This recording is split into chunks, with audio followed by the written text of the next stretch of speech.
aí cheio das bênçãos e os milagres, a presença do Senhor. Feche os seus olhos nessa noite, antes de nós ouvirmos a palavra.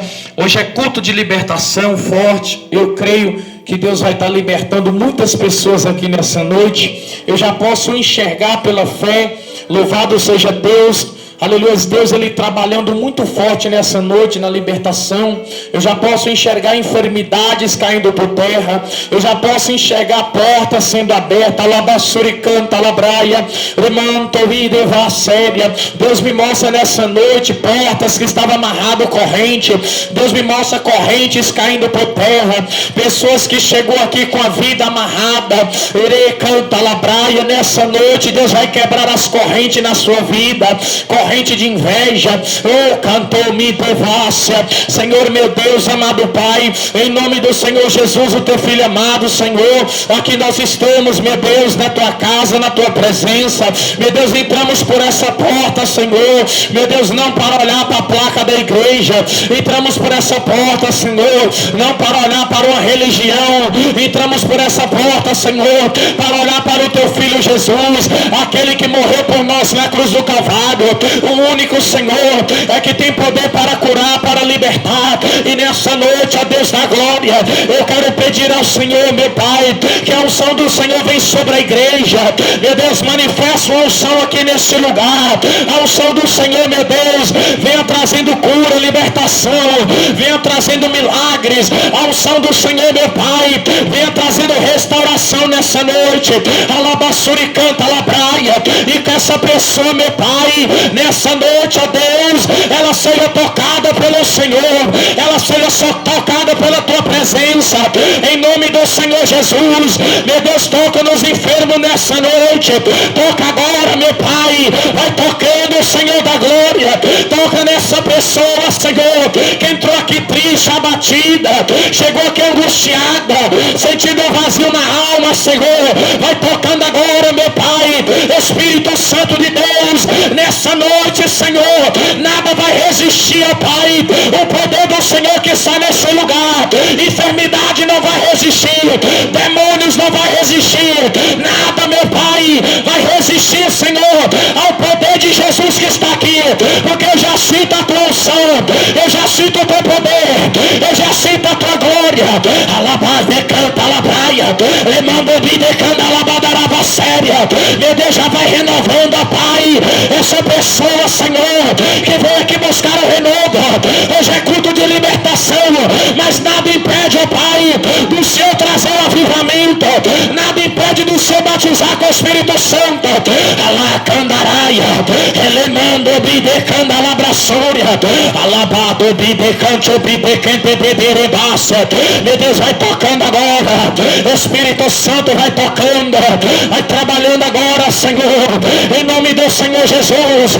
Aqui tem pessoas, meu Deus, que chegou aqui sentindo angústia no coração, tem pessoas que chegou aqui vazia, tem pessoas que chegou aqui triste, ó Pai, e é só o Senhor, meu Deus, que pode arrancar essa tristeza, é só o Senhor que pode arrancar essa angústia. Tem pessoas que chegou aqui, meu Pai, tá pensando em parar, pensando em desistir, mas recanto, me devasse, o Senhor nessa noite, ó Pai, não vai deixar essa pessoa parar. Alá, cantori, mandaia, meu Deus, vai trabalhando agora, Espírito de Deus, eu quero pedir ao Senhor, quando eu for ministrar a tua palavra, Pai, que não seja eu aqui falando, Senhor, mas seja o Espírito Santo do Senhor, que o Senhor possa falar, meu Pai, no coração de cada irmão e cada irmã que está aqui nessa noite, e que eu venha ser, Senhor, um instrumento nas suas mãos nessa noite, ó Pai. Nos dá entendimento, ilumina nossa mente para nós compreendermos, ó Pai, o que o Senhor quer revelar e falar ao nosso coração nessa noite. Diga glória a Deus. Alamantori candavaia, aleluias. Eu sinto a presença de Deus aqui, irmãos, eu sinto o poder de Deus neste lugar. Ale canto biberevá, siri canta labraia. Nessa noite Deus vai trabalhar na nossa vida, amém? Glória a Deus, aleluias. Deus é maravilhoso. Vamos ouvir a palavra do Senhor, aleluias. Eu tenho uma palavra bem rápida para o seu coração. Eu quero que você preste bastante atenção na palavra do Senhor. Depois nós vamos fazer a oração forte, em nome de Jesus, para que Deus venha trabalhar. Deus já me mostrou demônios aqui nessa noite, demônios que estão escondidos. E quando eu estava orando, os demônios estavam falando: eu não vou sair. Vamos ver, Satanás, se quem manda aqui é você ou Jesus. Os demônios falavam: eu não vou sair. Demônios escondidos, bem oculto. Aqueles demônios que você coloca a mão na cabeça da pessoa, você abençoa a pessoa vai embora achando que foi abençoada, e o maldito está lá escondido na vida da pessoa, atrapalhando a bênção manifestar. Deus me mostrou nessa noite, louvado seja Deus, cobra. Sabe aquela cobra coral? Deus mostrou essas cobras enroladas em pessoas, é demônios. Eles vão manifestar nessa noite igual cobras. O nome do Senhor vai ser glorificado, amém? Quem crê, diga glória a Deus. O demônio tem que sair ou não tem, gente? Porque quem manda aqui é quem? Jesus. Já perdeu, viu, Satanás? João capítulo 3, abre a sua Bíblia, João capítulo 3, versículo de número 15. Vamos falar algo muito interessante nessa noite. Ei, missionário, era para você colocar filmando eu, missionário. Você colocou filmando o povo. Eu estou mais bonito que o povo hoje. Ele vai pegar eu aqui. Glória a Deus. Louvado seja o Senhor. Estou brincando, todo mundo aqui é bonito, porque você é a imagem e a semelhança de Deus, amém? Tem gente que fala: você viu, pastor, aquela irmã como é que é feia, desarrumada? Eu falo: não, irmão, ela é bonita, ela é a imagem e semelhança de Deus. Glória a Deus, nós é muito critiqueiro. Aí eu sempre falo com a minha esposa: olha, assim, em vez de você falar do cabelo da irmã, compra uma chapinha para ele e leva de presente. Uma vez a irmã não faz o cabelo que não tem a chapinha, né? Glória a Deus. Não podemos criticar não, irmão. João capítulo 3, versículo 15. Louvado seja Deus.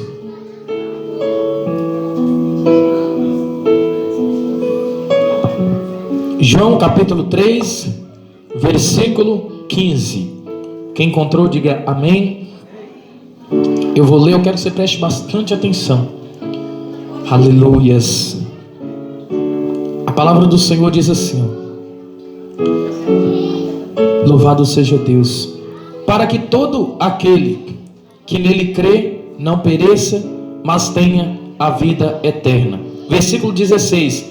Porque Deus amou o mundo de tal maneira que deu seu Filho unigênito, para que todo aquele que nele crê não pereça, mas tenha a vida eterna. Porque Deus enviou seu Filho ao mundo, não para que condenasse o mundo, mas para que o mundo fosse salvo por ele. Quem crê nele não é condenado, mas quem não crê já está condenado, porquanto não crê no nome unigênito do Filho de Deus. Amém? Só até aí. Agora preste atenção. Louvado seja Deus, irmãos. A palavra de Deus vai dizer que Deus, Ele amou o mundo de tal maneira que deu o seu Filho unigênito. A palavra de Deus vai dizer que Deus fez o quê? Amou o mundo. Quando a palavra diz que Deus amou o mundo, não está falando que Deus amou a terra, as coisas físicas, os bens materiais que existem no mundo. Quando a palavra de Deus diz que Deus amou o mundo, a palavra se refere ao mundo, a pessoas, a todas as pessoas. A Bíblia diz que Deus amou o mundo, Deus amou todas as pessoas, né, a ponto de dar o seu Filho unigênito, para que todo aquele que nele crê não morra, mas tenha a vida eterna. Irmãos, Deus, Ele tinha tudo para nos condenar.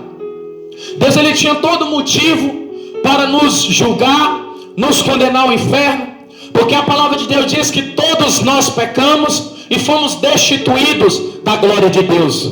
Só que em vez de Deus nos julgar e nos condenar, o que Deus Ele fez? Deus, Ele nos amou. Ele nos amou. A Bíblia diz que esse amor que Deus Ele teve para conosco foi um amor verdadeiro. A Bíblia não está falando que Deus Ele teve um sentimento de nos amar, porque Deus, meus irmãos, Ele não nos amou com um sentimento, porque o sentimento se abala, o sentimento passa, mas Deus não nos amou com sentimento. Deus Ele nos amou com obra, amém? Deus Ele nos amou com obra. Qual que foi a obra, a manifestação desse amor de Deus para conosco? Alguém sabe? Foi o seu Filho Jesus. A Bíblia diz que Deus amou o mundo que deu o seu Filho unigênito. A Bíblia não diz que Deus amou o mundo e não fez nada. A Bíblia não diz que Deus amou o mundo e enviou um anjo. A Bíblia não diz que Deus amou o mundo. Vamos prestar atenção, missionário. A Bíblia não diz que Deus amou o mundo e enviou um parente. Não. A Bíblia diz que Deus amou o mundo, que deu quem? O seu Filho unigênito, para que todo aquele que nele crê não morra, mas tenha a vida eterna. Irmãos, a prova do amor de Deus, a prova que Deus nos amou está em quem? Está em Jesus Cristo. Como que eu sei que Deus de fato me amou? Porque eu olho para o sacrifício que Jesus ele fez na cruz. Lá em Romanos capítulo 5, versículo 8, o apóstolo Paulo falou assim: mas Deus prova o seu amor para conosco em que Jesus Cristo morreu por nós quando nós ainda éramos pecadores. Então qual que é a prova do amor de Deus? Foi a manifestação dele dar o seu Filho. A Bíblia diz que Deus ele deu o seu único Filho. Quando a Bíblia diz que Deus deu o seu único Filho, a palavra de Deus está querendo dizer que Deus deu ele deu o melhor que ele tinha. Ele deu o seu único Filho para morrer na cruz por amor de mim e por amor de você. Então essa foi a manifestação do amor de Deus. Então Deus ele provou para mim, provou para você que ele de fato nos amou. E não tem como nós mudarmos essa realidade. Deus, irmãos, não tem como a gente mudar a realidade que ele nos amou. A Bíblia diz que nada nos separa do amor de Deus que há em Cristo Jesus. Nem a profundeza, nem a altura, nem a profundidade, nada, nem o porvir, nada, nem os anjos, nem potestade, nada nos separa do amor de Deus que está em Cristo Jesus. Ele te ama e pronto. Ele te amou do jeito que você era. Ele não te amou porque você é evangélico. Ele não te amou porque hoje você é crente, não. Ele te amou da forma que você era. Ele te amou no pecado. Ele te amou ainda, você era ainda um pecador. Então essa foi a prova do amor de Deus. Mas o que prova que Deus nos amou? Alguém já entendeu? O que prova, gente? Vou falar de novo. A Bíblia diz que Deus amou o mundo, que deu o seu Filho. A prova do amor de Deus foi que ele deu o Filho. Se Deus falasse assim: eu amei o mundo, e não fizesse nada, tinha como a gente ter prova que Deus de fato amou? Mas como que nós sabemos que Deus nos amou? Nós olhamos para o seu Filho que morreu na cruz. Então Deus ele provou para mim, provou para você que ama e pronto. Aí quando alguém pergunta para mim: pastor, será que Deus me ama? Eu falo assim: olha para a cruz. Olha porque Jesus passou por você, que você vai saber se Deus te ama ou se Deus não te ama. Porque se Deus não te amasse, ele não tinha enviado o seu Filho único. Se Deus não te amasse, ele não tinha dado o seu Filho. Mas ele enviou o seu Filho para morrer na cruz. Essa foi a prova do amor. Então, meus irmãos, eu quero que você entenda que a prova do amor está em dar. Está no dar. Se eu amo a Deus, algo tem que acontecer. Agora o que acontece com aquelas pessoas que falam assim: eu amo a Deus, eu amo a Deus, eu amo a Deus, mas não faz nada para Deus? Será que ama a Deus de verdade? Às vezes eu aprendi uma coisa: todo mundo tem um sentimento no coração que ama a Deus. Se você perguntar a pessoa, qualquer um que está lá fora, se você falar: fulano, você ama a Deus? Eu falar: eu amo a Deus. Porque ele carrega um sentimento no seu coração que ele ama a Deus. Só que na verdade, irmãos, Deus olha para essa pessoa que tem esse sentimento no seu coração, que fala que ama a Deus, e Deus enxerga que ela de verdade não ama. Que isso, pastor? Não ama. Porque Deus ele não quer ser amado por sentimento. O meu sentimento, irmão, não vai mudar a Deus. Eu chegar na igreja chorando não vai mudar a Deus. Não vai fazer Deus me abençoar. O meu choro, a minha lamentação não vai fazer Deus mudar a minha história. O que faz Deus mudar a minha história? É a minha fé. Eu tenho que crer, eu tenho que usar a minha fé. Se tem uma coisa que atrai as bênçãos de Deus, se tem uma coisa que pode provar que eu amo a Deus, é a minha fé, não é o sentimento. Porque o sentimento, da mesma forma que você está amando a Deus, você está odiando. Então Deus não quer saber de sentimento. Deus ele quer a fé no nosso coração. Porque sentimento todo mundo tem. Deus não nos amou com sentimento. Deus nos amou com obra. E qual que foi a obra do amor de Deus? Ele deu o Filho. Então como que eu amo a Deus? Eu tenho que dar algo. Jesus falou lá em quem está entendendo de glória a Deus? Jesus falou lá em João capítulo 14, versículo 23. Jesus falou assim, ó: aquele que me ama, esse vai guardar a minha palavra. Ele não falou que aquele que ama vai ter um sentimento. Ele falou que aquele que ama ele vai guardar a palavra. Aí no versículo 24, Jesus falou assim: mas aquele que não guarda a minha palavra, esse de fato não me ama. Está vendo como que Deus descobre se nós amamos a Ele? Se eu estou guardando a palavra, se eu estou praticando a palavra, se eu guardo os mandamentos, se eu coloco em prática, eu estou provando para Deus que eu amo a Deus. Mas se eu não guardo a palavra, eu não tenho como eu provar. Se eu sou uma pessoa que eu falo, eu amo a Deus, eu amo a Deus, eu amo a Deus, mas se eu não dou ouvido à palavra, se eu não pratico a palavra, se eu não obedeço a palavra, eu não estou amando a Deus, eu estou tendo um sentimento enganoso. Mas aquele que ama, guarda a palavra de Deus. Porque, irmãos, esse amor que Deus quer de nós é um amor que tem que ser gerado por fé. É pela sua fé, não é pelo sentimento. É pela fé, irmão. Eu vou fazer uma pergunta, quer ver o que é a fé? A Bíblia fala que a fé sem a obra é morta. Quem acredita nisso? Quer dizer, se eu tenho fé, eu tenho que ter uma ação. Se eu tenho fé, eu tenho que ter uma obra. A fé, ela é acompanhada de obra. Se eu falar, eu acredito, mas se você não faz nada, essa fé só é morta. Ela não serve para nada. Lá em Tiago, capítulo 2, Tiago falou assim para a igreja: meus irmãos, o que adianta vocês disserem que tem fé, mas se não tem as obras?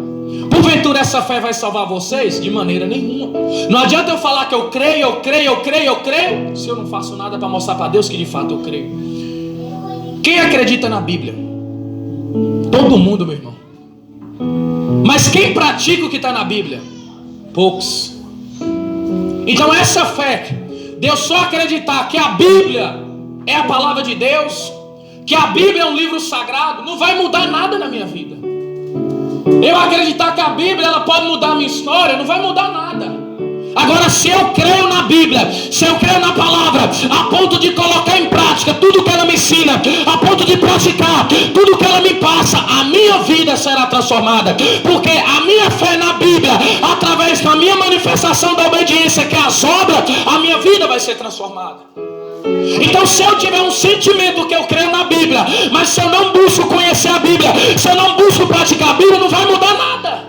E está cheio de pessoas dentro da igreja que até acreditam na Bíblia, até sabe que a Bíblia é um livro sagrado, mas a sua vida está do mesmo jeito, porque você não guarda, não pratica, não vive.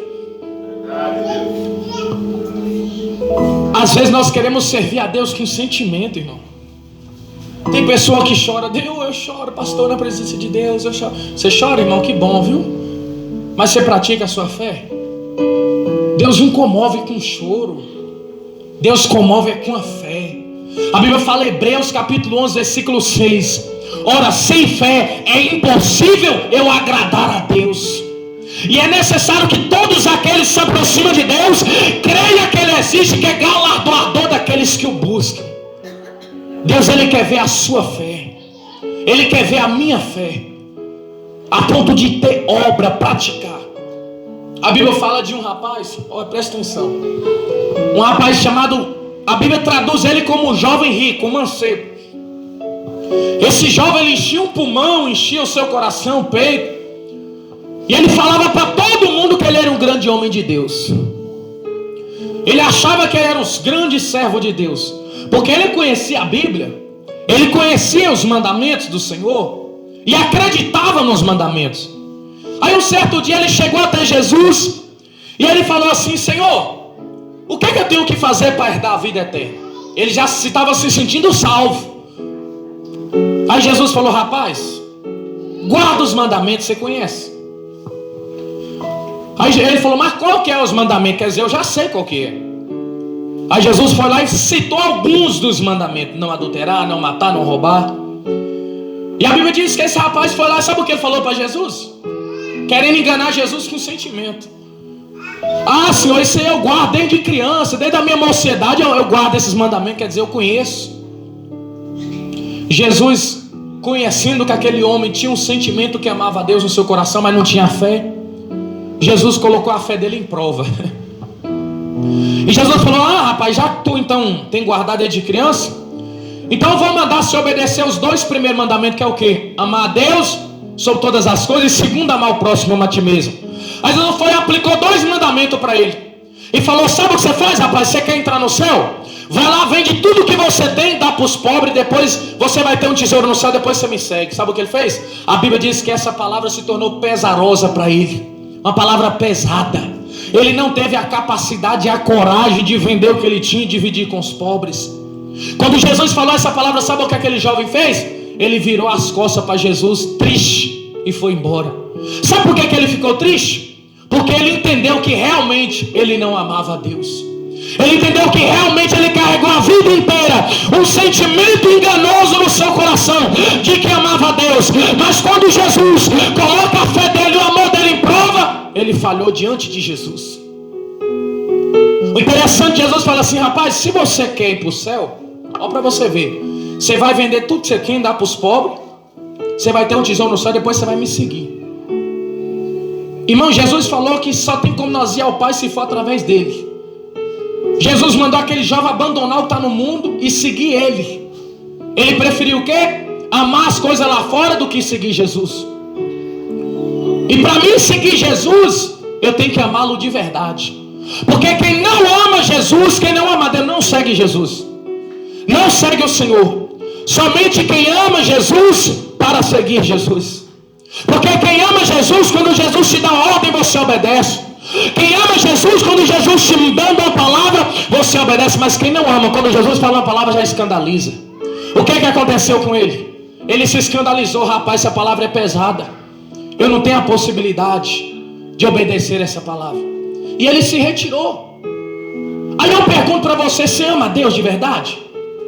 Eu amo, pastor. Então vende tudo que você tem e dá para as pessoas. Agora teve uma pessoa na Bíblia que provou de verdade que amava a Deus. Deus provou ele 2 vezes. Sabe quem é? Abraão, meu irmão, nosso pai da fé. Aquele cara foi um sucesso na fé. A Bíblia diz que Deus, na primeira prova que Deus colocou na fé de Abraão, Deus apareceu para Abraão e falou assim: Abraão, sai da sua terra, da sua parentela, e vai para a terra que eu vou te mostrar. E eu vou fazer de você uma grande nação, vou te abençoar, vou te prosperar, mostrou as bênçãos. O que Abraão fez? Abraão não pensou 2 vezes. Foi lá, abandonou os seus parentes, abandonou a sua casa, o seu terreno, e partiu para onde Deus estava mandando. É fácil fazer o que Abraão fez, meus irmãos? Não é.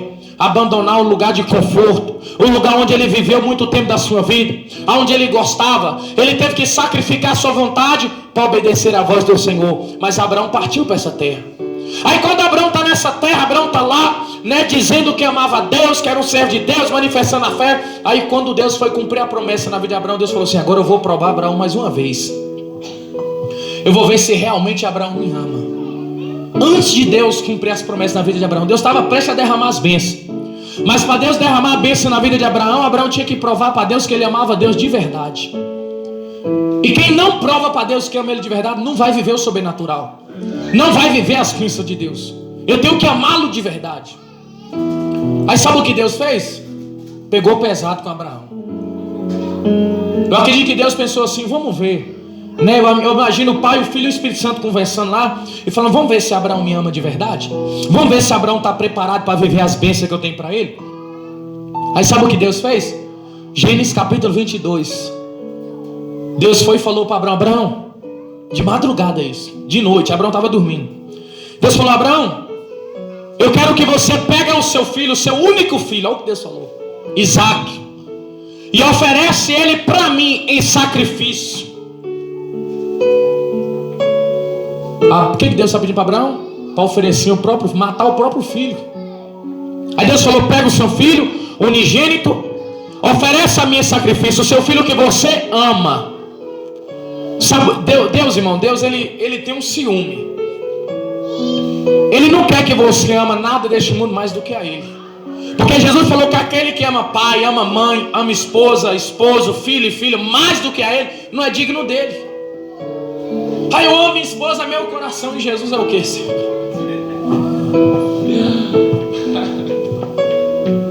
Irmãos, eu estou rindo, mas cheio de Espírito Santo também.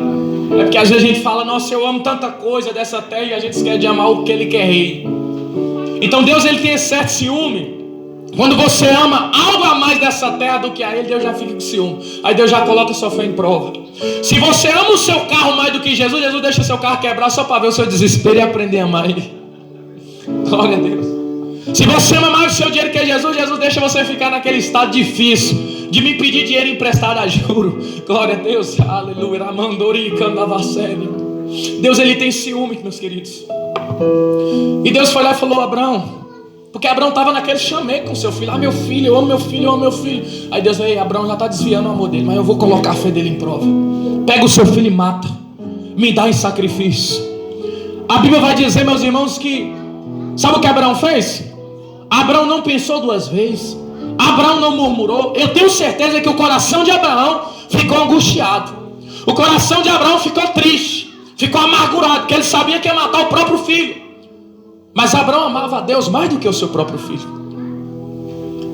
Ele estava na fé. O que Abraão fez? A Bíblia diz que de madrugada Abraão arruma o seu cavalo, pega os seus servos, coloca o seu filho ali e parte lá para o monte de Moriá.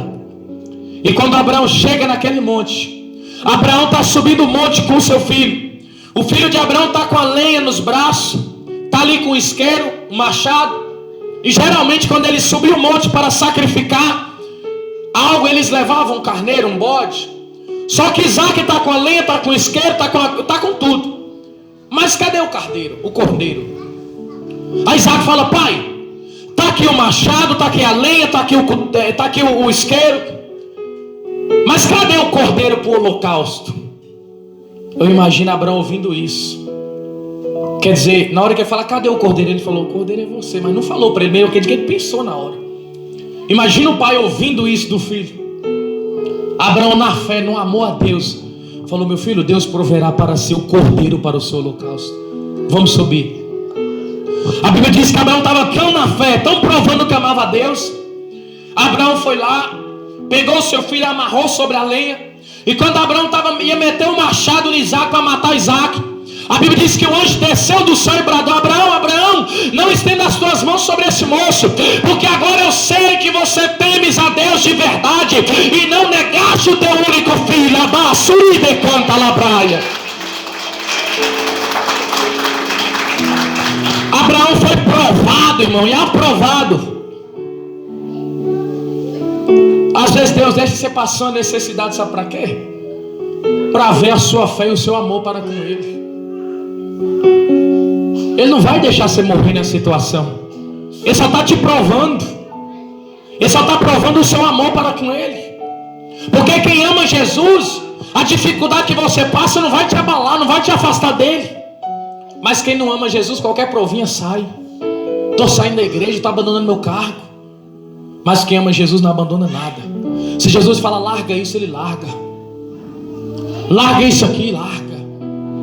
Para viver a vontade dEle.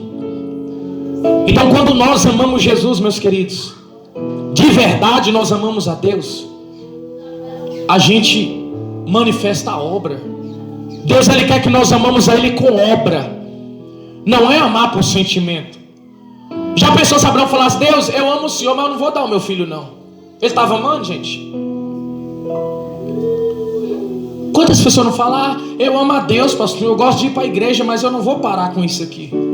Eu amo a Deus, pastor, eu gosto de ir para a igreja, mas eu não vou abandonar isso aqui. Na hora certa eu vou. Que hora certa, irmão? Ele está te chamando agora. É para abandonar agora. É para viver o sobrenatural agora. É para viver as promessas agora. Nós temos que desligar dessa terra e ligar nele. Temos que aprender a amar Jesus. Deus, Ele já provou que te ama, dando o seu filho. E você prova para Deus nessa noite como? O que você dá para Deus nessa noite? Qual que é o Isaac que Ele está te pedindo hoje? Ele está pedindo alguma coisa para você. O que Ele está pedindo para você abandonar? Talvez é coisa simples, mas você não quer abrir mão. Mas abre mão, meu irmão. Prova que você ama Ele. Depois que Abraão provou que amava a Deus, Deus abençoou ele, prosperou, enriqueceu Abraão. Mas ele provou de verdade que amava. Existe outra passagem, olha para vocês verem. Tem gente que está caminhando com Jesus, está perto de Jesus, mas não ama Jesus de verdade.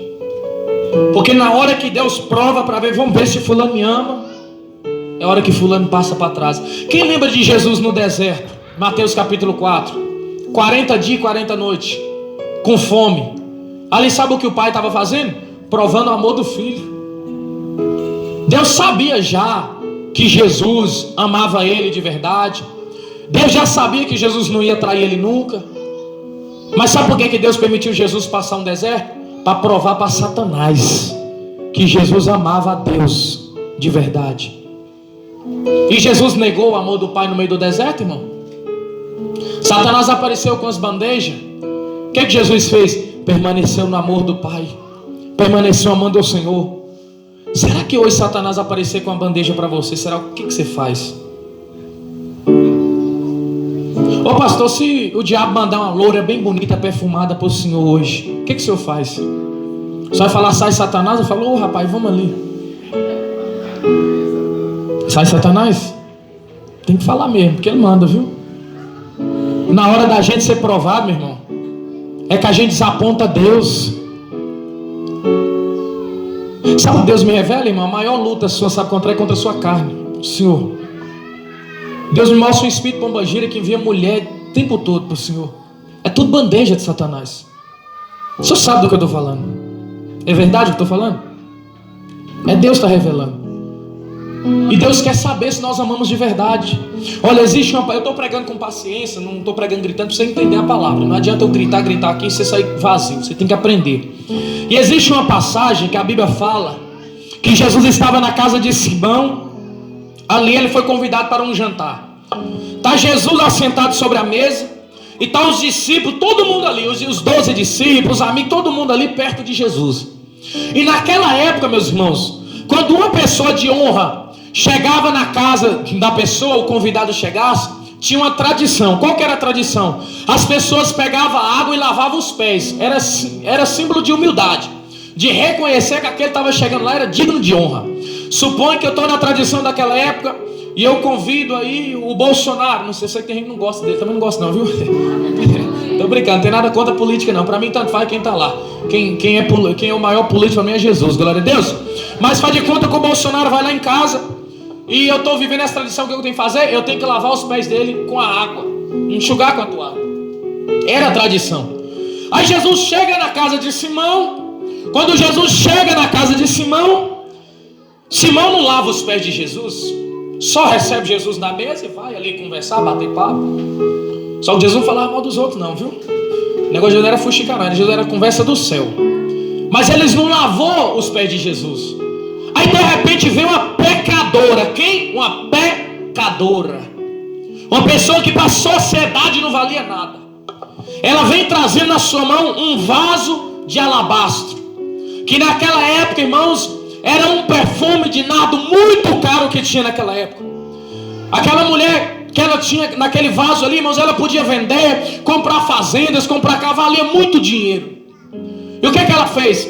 Ela chegou, entrou na casa de Simão. Jesus estava sentado na mesa. Essa mulher chegou ali, derramou esse perfume, quebrou o jarro, derramou o perfume nos pés de Jesus e enxugou os pés de Jesus com cabelo. Não foi com toalha, foi com cabelo. Aí a Bíblia diz que os discípulos começaram a falar